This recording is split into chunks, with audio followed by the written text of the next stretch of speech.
This side advocate Ishaan Gupta और आप देख रहे हैं आईवी लीगल। आज की इस वीडियो में हम लोग बात करेंगे कि why you should not apply for divorce. आप डिवोर्स के लिए क्यों अप्लाई ना करें। देखिए, यूजुअली आपने देखा होगा कि हर कोई एक एडवोकेट होगा तो वो बताएगा कि अगर आपकी सिचुएशन पैथेटिक है या क्रूअल्टी से फेस कर रहे हैं तो आप डिवोर्स के लिए अप्लाई करें, जो कि सही भी है। लेकिन क्यों नहीं करना चाहिए, आज मैं वो आपको बताने वाला हूँ, तो वीडियो पर अंत तक बने रहें। देखिए, सबसे पहले समझ लेते हैं कि दो तरह के डिवोर्स होते हैं। पहला होता है म्यूचुअल डिवोर्स, जो कि दोनों पार्टीज, दोनों स्पाउसेस म्यूचुअल कंसेंट के साथ डिवोर्स के लिए अप्लाई करते हैं। इसमें प्रोसीजर बहुत सिंपल होता है। वो कोर्ट में जाएंगे, दोनों सेम एप्लीकेशन फाइल करेंगे section 13B of Hindu marriage act की, जिसके तहत कोर्ट उनको mutual degree of divorce grant कर देगा और वो उस दिन से सेपरेट हो जाते हैं। क्योंकि वो म्यूचुअली अप्लाई करते हैं तो वहां पर मेंटेनेंस वगैरह का इशू भी रेयरली देखने को मिलता है। अब दूसरा केस आता है जहां पर एक स्पाउस को चाहिए डिवोर्स और दूसरा स्पाउस रेडी है साथ में मैनेज करने के लिए, बट दूसरे स्पाउस को चाहिए डिवोर्स। तो यहां पर आती है सेक्शन 13 की नॉर्मल एप्लीकेशन फॉर डिवोर्स, जिसके अंदर केस चलता है।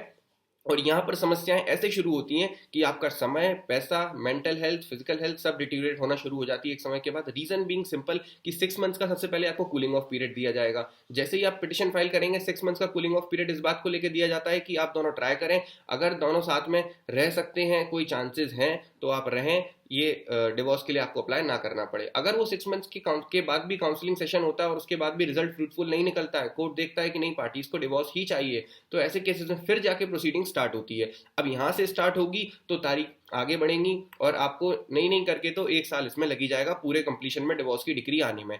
अब इस डिग्री को आने में आप कितना भी स्पीड अप कर लें, प्रोसेस ऐसा है कि पार्टीज का एग्जामिनेशन होगा, चीफ एग्जामिनेशन होगा, क्रॉस एग्जामिनेशन, री एग्जामिनेशन, इस तरह के बयान होंगे। उन बयानों के बाद फिर कोर्ट टाइम ले लेता है थोड़ा डिग्री ग्रांट करने के लिए और उसके बाद डिग्री ग्रांट होती है। अब अगर मान लो आपके फेवर में डिग्री आ भी गई, आपको डिवोर्स मिल गया, वेल एंड गुड, बट यहाँ से दूसरी प्रॉब्लम का जन्म होता है और वो प्रॉब्लम है मेंटेनेंस। अब जैसे ही डिवोर्स ग्रांट हो गया तो उसके बाद सामने वाली पार्टी या जो भी स्पाउस डिपेंडेंट है वो फाइल करेगा फॉर मेंटेनेंस। अब सेक्शन 125 ऑफ सीआरपीसी में वो मेंटेनेंस प्रोसीडिंग, मेंटेनेंस के लिए अप्लाई करेगा। और इस केस में कोर्ट अगर उसको मेंटेनेंस ग्रांट कर देता है तो जो भी पर्सन अर्न कर रहा है, मतलब फॉर एग्जांपल अगर हस्बैंड अर्न कर रहा है, वाइफ अर्न नहीं कर रही है, तो हस्बैंड हैज टू पे मेंटेनेंस टू वाइफ। और अगर वाइफ अर्न कर रही है, हस्बैंड अर्न नहीं कर रहा है, तो फिर उस केस में वाइफ हैज टू पे मेंटेनेंस टू हस्बैंड।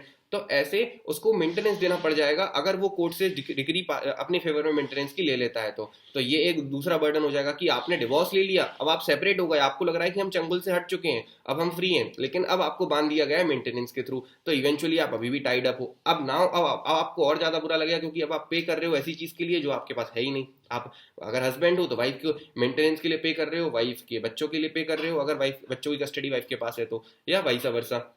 ये मिथ आप अपने दिमाग से हटा दें कि हस्बैंड मेंटेनेंस के लिए क्लेम नहीं कर सकता। वो कर सकता है क्योंकि लॉ सिंपल सी बात कहता है कि जो पर्सन अर्न नहीं करता है, जो किसी पर डिपेंडेंट है, वो दूसरी वाली पार्टी पर अप्लाई कर सकता है मेंटेनेंस के लिए। ऐसा हिंदू मैरिज एक्ट में स्पेसिफिकली मेंशन्ड है। अब इसके बाद एड इंटरिम मेंटेनेंस की बात आती है कि अगर आपको लगता है कि चलो जब तक डिवोर्स की फाइनल डिग्री नहीं आ रही तब तक तो केस चलाओ, सामने वाले को परेशान तो करो, उसके बाद कर लेंगे सेटलमेंट। तो ऐसे केसेस में होता है कि जैसे ही आपने डिवोर्स पिटिशन के लिए अप्लाई किया, वो सामने वाला पार्टी जो अप्लाई करती है वो पहले से ही एड इंटरिम मेंटेनेंस के लिए क्लेम कर लेती है, इंटरिम मेंटेनेंस के तौर पे कि जब तक ये प्रोसीडिंग कंप्लीट होगी तब तक के लिए तो हमको मेंटेनेंस दिलवाओ क्योंकि हम डिपेंडेंट हैं। तो वहां से ही आपको बांध दिया जाता है। अब इसके बाद समस्या यहाँ पर ये आती है कि जब भी कोई पार्टी डिवोर्स के लिए अप्लाई करेगी तो उसको कोई ग्राउंड चाहिए। वो या तो क्रूअल्टी का ग्राउंड निकालेगा, या एक्स्ट्रा मैरिटल अफेयर का ग्राउंड निकालेगा, या XYZ कुछ बहुत सारे जो स्पेसिफाइड ग्राउंड्स लॉ में वो निकालेगा कि उसमें से एक ग्राउंड निकाल के इस यहाँ से फिर एलिगेशन शुरू होती हैं, सोसाइटल प्रेशर, समाज में बदनामी, ये सब शुरू होता है और अल्टीमेटली इसमें आपको कुछ नहीं मिलता है।